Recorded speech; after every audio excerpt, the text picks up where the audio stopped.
अस्सलाम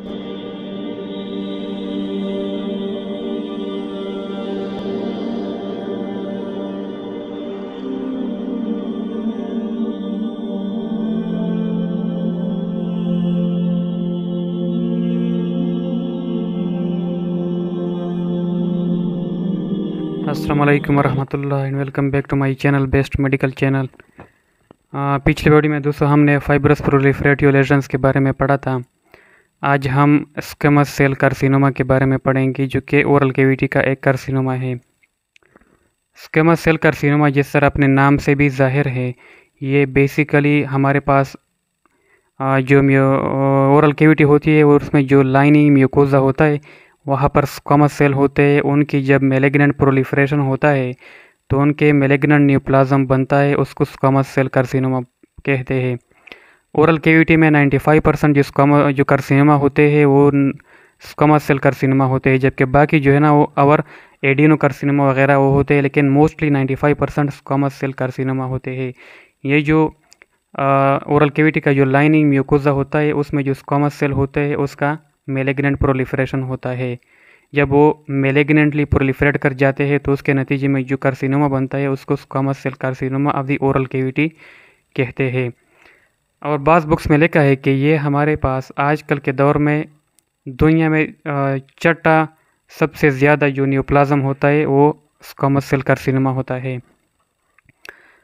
हम आते हैं इसके पैथोजेनेसिस की तरफ कि ये किस तरह काज होता है, इसके अंडरलाइंग रीज़न क्या होता है। तो इसमें इस तरह है कि दो किस्म के वजूहात की वजह से ये हो सकता है। पहले तो हमने फाइब्रस प्रोलिफरेटिव लेजन्स के पैथोलॉजी में भी मैंने आपको बताया था कि ल्यूकोप्लेकिया और एरेथ्रोप्लेकिया भी स्क्वैमस सेल कार्सिनोमा काज कर सकते हैं, जिसमें हमने ये पढ़ा था कि 5 to 25% केसेस ऑफ ल्यूकोप्लेकिया, जबकि 90% ऑफ एरेथ्रोप्लेकिया उसके केस में स्क्वैमस सेल कार्सिनोमा काज होता है।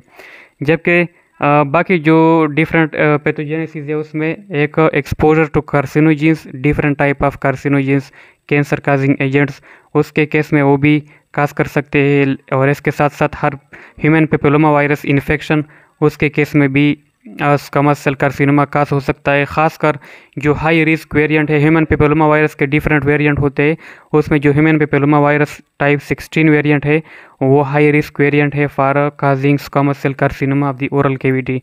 तो अगर हम इसकी जेनेटिक सीक्वेंसिंग को देखें तो इसकी म्यूटेशन इस तरह है कि कार्सिनोजन के एक्सपोजर की सूरत में जो अंडरलाइंग म्यूटेशन होता है वो P53 जो कि ट्यूमर सुप्रेसर जीन है, और रास ये हमने न्यूप्लेजिया में पढ़े थे, उसमें म्यूटेशन आता है। जबकि हर ह्यूमन पेपिलोमा वायरस 16 के इन्फेक्शन की केस में हमारे पास P16 का लेवल इंक्रीज हो जाता है, जो कि बेसिकली एक साइक्लिन डिपेंडेंट काइनेज इनहिबिटर है, CDK, जिसको हमने CDK इनहिबिटर भी कहते हैं। ये हमने न्यूप्लेजिया में पढ़ा था। तो ये P16 इंक्रीज हो जाता है और एक्सप्रेस हो जाता है in case of human papilloma virus type 16, जबकि in case of carcinogen exposure हमारे पास P53, TP53 और रास इसमें म्यूटेशन आता है। अब हम आते हैं और अदर जो रीज़न है एक्सपोजर टू कार्सिनोजन हमारे पास कौन कौन से है। इसमें सबसे पहले alcohol use, chronic alcohol use. जब कोई शख्स बहुत लंबे अरसे तक शराब पीता है, शराब को इस्तेमाल करता है, तो उसके नतीजे में भी स्क्वैमस सेल कार्सिनोमा होता है, जबकि स्मोकिंग के केस में भी स्क्वैमस सेल कार्सिनोमा होता है। तीसरा चीज़ है बेटल क्वीट और पान। बेटल क्वीट ये क्या होता है? ये बेसिकली टोबैको क्रश्ड अरिका नट ये बेसिकली एक प्लांट है। उसके जो नट्स होते हैं जिसको बेटल नट भी बोलते हैं, उनको क्रश्ड किया जाता है, पहले उनको ब्रेकआउट किया जाता है, फिर उसको क्रश करके तंबाकू, क्रश्ड अरिका नट और स्पाइसेस, कड़वी चीज़ें उसके साथ मिलाई जाती है, और उसके साथ सेलेक्ट लाइम भी होता है और भी बहुत सारी चीज़ें होते हैं। तो उन सबको मिलाकर बेटल नट का जो पौधा है उसके जो लीफ होता है उनमें सबको मिलाया जाता है और फिर उनको खाया जाता है, उनको इस्तेमाल किया जाता है। जिस तरह हम तंबाकू वगैरह, जिस तरह हम डिफरेंट चीज़ें इसमें मिलाते हैं तो ये फिर वो रखते हैं अपने मुँह में, तो उस वजह से फिर ये जिस तरह नस्वार हम इस्तेमाल करते हैं इसी तरह वो ये बेटल क्वीड को इस्तेमाल करते हैं, जिसमें अरिका नट, क्रस्ट अरिका नट होता है, तंबाकू होता है, स्लेक्ड लाइम होता है। ये सारी चीज़ें मिलाकर उससे एक पान की तरह एक चीज़ बनाया जाता है। फिर बेटल नट जो प्लांट है उसका जो लीफ होता है उसमें उसको सबको रखा जाता है और फिर उसको अपने मुंह में रखा जाता है। तो ये भी जब क्रॉनिकली कोई इस्तेमाल करता है तो ये प्रेडिस्पोजिंग फैक्टर है फॉर स्क्वैमस सेल कार्सिनोमा, क्योंकि ये इरिटेशन काज करते हैं, तो इस वजह से भी स्क्वैमस सेल कार्सिनोमा होता है। अब इसके मार्फोलॉजी की तरफ आते हैं कि इसके मार्फोलॉजी किस तरह होता है।